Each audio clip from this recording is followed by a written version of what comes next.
Allez Cocovo, je reviens pour vous faire une vidéo donc dans le domaine sentimental, donc que axé dans le domaine sentimental. Donc là j'ai utilisé un jeu donc des amoureux donc qui est très explicite, donc je ne pourrais pas vous montrer toutes les cartes hein, pour le coup. Et je voulais aussi vous passer comme petit message que c'est le deuxième tirage que je vous fais parce que je vous en ai fait un hier, donc finalement ça n'a absolument pas fonctionné au niveau TikTok, même encore ce matin, donc du coup j'ai annulé et j'ai décidé d'en refaire un autre avec d'autres jeux pour le coup. Et puis, je voulais aussi j'ai envie de vous dire, vous féliciter et vous féliciter et me dire que je me rassure parce que quand je vois les tirages que je vous fais, donc ils sont quand même suffisamment jolis. On est plein de surprises actuellement et ça me rend heureuse parce que je me dis que dans ce monde dégradant, on a quand même des gens qui se battent pour réussir, on a des gens qui continuent à poursuivre leurs projets, on a des gens qui ont compris comment utiliser les énergies, que ce soit les énergies planétaires ou que ce soit les énergies que nous envoie ce monde dégradant pour pouvoir se reconstruire paisiblement, sereinement et intelligemment, que ce soit dans le monde matériel, financier ou sentimental. Donc bravo à tous, bravo, et ça me conforte dans mes choix de continuer à vous faire des tirages parce que même si mes énergies donc sont axées sur les followers qui actuellement donc sont sur mon TikTok, ce que l'on voit, les tirages que l'on voit, ce sont bien les vôtres, ce sont vos énergies, ce sont vos conclusions, ou ce sont vos évolutions à venir dans tous les domaines confondus, d'accord? Donc quand j'ai tiré ces cartes, parce que j'ai pris un petit peu d'avance, étant donné que vous savez que je suis une pipelette et que de toute façon, je passe mon temps à vous expliquer correctement chaque tirage, même si je ressens des émotions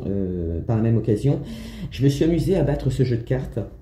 D'accord, donc je ne sais pas ce qui se passe actuellement sous le tirage. Et il y a deux cartes qui sont tombées. La première carte qui est tombée, alors que je m'amusais simplement en réfléchissant tout simplement, bien évidemment, ce que j'allais vous proposer. Et bien en fait, il est tombé la carte de souvenir d'un premier baiser. Donc il y a des personnes qui en fait actuellement sont dans des pensées au niveau sentimental qui de toute façon pensent à ce premier baiser. D'accord, je ne sais pas si c'est aujourd'hui ou si ça date de longtemps. Et on parle aussi de personnes qui souhaitent un premier baiser ou qui souhaitent peut-être revivre ce premier baiser, donc soit à venir ou alors histoire à suivre, d'accord? Allez, on y va. On commence par le romantisme, donc on s'adresse à des personnes qui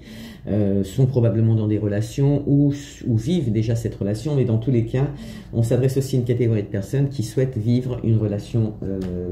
romantique, qui ont envie de... Donc c'est pas anodin cette histoire de premier baiser pour le coup, donc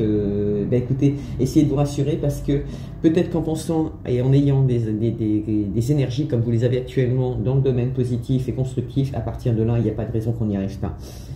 Donc, après ce premier romantisme, on parle de vérité. Donc là, on s'adresse quand même à une catégorie de personnes qui est déjà en couple, qui, pour moi, vivent le romantisme ou souhaitent le vivre intensément, mais on attend des vérités. Alors moi, je pense que on s'adresse à une catégorie quand même de personnes qui sont déjà en relation sentimentale, peut-être de lambda ou toute fraîche, ou qui veulent vivent une relation sentimentale, mais qui vont avoir besoin dans cette relation sentimentale de romantisme. Là, il faut vraiment que ça fasse partie intégrante de votre... D'ailleurs, c'est l'énergie principale du départ. Pour celles qui vivent déjà cette relation, on a besoin de vérité, on a besoin de concrétisation, on a besoin de savoir avec qui on est, tout en sachant qu'on s'adresse sûrement à une catégorie de personnes qui se donne entièrement quand elle est en relation sentimentale, qui fait trop vite confiance pour le coup, j'ai envie de dire, et qui a besoin de vérité par rapport aux compagnons avec qui elle partage leur vie. Après, vous mettez ça en fonction de vos couples, bien évidemment. On a des couples qui sont j'ai envie de dire, dans le pouvoir, pas le pouvoir de séduction, mais qui ont besoin de trouver leur place, donc ils sont un peu dans la puissance. Donc en fait, on s'adresse à une catégorie de couple, encore une fois, de personnes en tout cas, qui préféreraient avoir, qui rêvent d'ailleurs d'une relation romantique plutôt qu'une relation de force et de pouvoir. Donc effectivement, de là,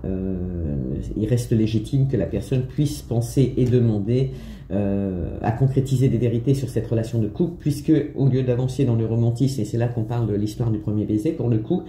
c'est pas anodin, je pense que cette relation va dans un sens qui ne convient peut-être pas spécialement à la personne, et qui a besoin de comprendre ce qui se passe, pourquoi d'une relation romantique, on part dans une relation de pouvoir, de puissance, d'accord, et qui, pour le coup, j'allais le dire, peut amener la déstabilisation, mais là, la personne prend conscience de la situation, donc,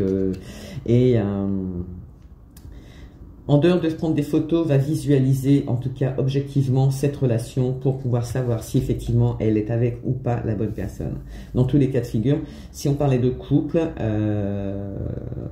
de lambda, on a effectivement une prise de conscience sur une situation qui ne va pas, il y a une prise de pouvoir, ça ne va pas, ça déstabilise le couple, cette relation doit se repositionner sur le romantisme pour pouvoir évoluer correctement et le cas échéant dire la vérité, dire ce qui se passe pour pouvoir reprendre des bonnes bases. Donc, on a des gens qui vivent une relation sentimentale, donc on ne parle pas spécialement de gens installés ensemble, mais qui vivent quand même une relation sentimentale. Il y a de l'harmonie d'une certaine façon, on recherche l'harmonie, mais l'harmonie est éphémère pour le coup. Donc l'homme vient et repart. Donc ça crée bien évidemment, on est d'accord, hein, de la nostalgie, hein, c'est tout à fait logique. Donc on s'adresse aussi à des personnes qui ont envie de plus, qui me paraît légitime par rapport à une relation sentimentale, et donc qui font la découverte, voilà, qui se font la découverte probablement de leurs propres sentiments, qui font la découverte que soit éventuellement la personne a une autre femme dans sa vie, et là on va parler de relations triangulaires, mais dans tous les cas de figure, cette femme qui vit une relation avec un homme se doit et va trouver, en tout cas elle prend conscience de la situation, elle va s'imposer, en tout cas je vous conseille de vous imposer. Si cette relation ne vous convient pas parce que l'homme vient et repart, donc on peut parler de relation triangulaire et la femme existe bien pour le coup, ouais. On parle à une catégorie de femmes qui sont en manque d'épanouissement, on parle de femmes qui aimeraient avoir la vérité par rapport à leur avenir avec cette personne, hein, ça me paraît carrément légitime. Hein. Donc de là, elles vont, ça leur trotte dans la tête et elles vont en parler. Donc le désir, il est là, les échanges quand on se voit sont charnels. Malheureusement, là je reconfirme et je redis encore une fois, donc charnel, ok, mais on se rend compte qu'effectivement il y a une histoire de puissance dans le sens où de pouvoir. En fait, vous êtes, comment on pourrait dire, vous êtes dépendante, vous devenez dépendante de cette, ou la personne s'est rendue compte qu'elle était devenue dépendante de cette guérison, de cette relation, et justement on vous demande de vous guérir de cette relation. Il faut mettre une vérité sur un futur proche ou lointain avec cette relation, d'accord? Parce que vous avez l'impression que votre homme, en tout cas la personne avec qui vous partagez cette relation sentimentale, parce que ça peut être un couple de femmes comme un couple d'hommes, vous vous rendez compte que c'est superficiel. Voilà. Voilà, c'est les moments charnels sont présents, les moments que vous aimez, la tendresse, non d'ailleurs j'enlève la tendresse, les moments charnels sont présents, il y a des échanges très charnels, trop axés sur le côté charnel et pas assez de concrétisation et de stabilisation autour. Donc, bien évidemment, étant donné que cette femme est dans l'empathie, donc elle ressent les sentiments, elle les vit, elle les supporte. Ça peut être une relation que l'on a et que l'on vit déjà, et on se rend compte que la personne avec qui l'on vit actuellement, avec qui on a des projets, ou on aimerait avoir des projets plus concrets, même si c'est une relation avec laquelle vous venez de vous installer, vous vous rendez compte rapidement que